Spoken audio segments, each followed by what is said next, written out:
बासमतीच्या भातावरती वर्ण दिलं तू मला, वरणावरती धार तुपाची देशील का ग मला. त्यांच्या शेजारी बसले होते जितेंद्र अभिषेक. ते अगदी कमी जेवतात.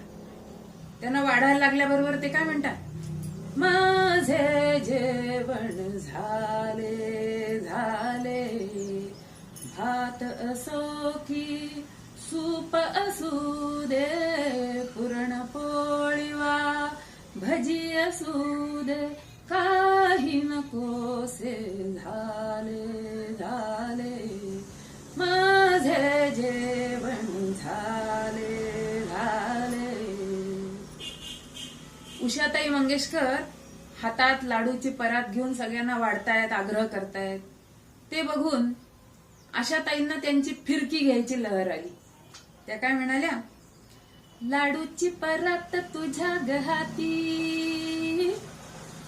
मजेत सारे हे लाडूच खाती, जिलबी नको बासुंदी नको, लाडूच सर्वांच्या हाती, बदाम काजू आणि बेदाणा कुठं दिसना मला, बाई बाई कुठं दिसना मला, इथं दिसना तिथं दिसना, शोधू कुठं दिसला ग बाई दिसला, मला लाडूत बेदाणा दिसला ग बाई दिसला.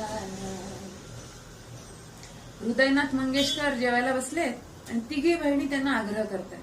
ते काय म्हणतात बघा, नको दीदी आता आग्रह मज करू, पोट माझे अगदी पूर्ण भरले, नको दीदी आता.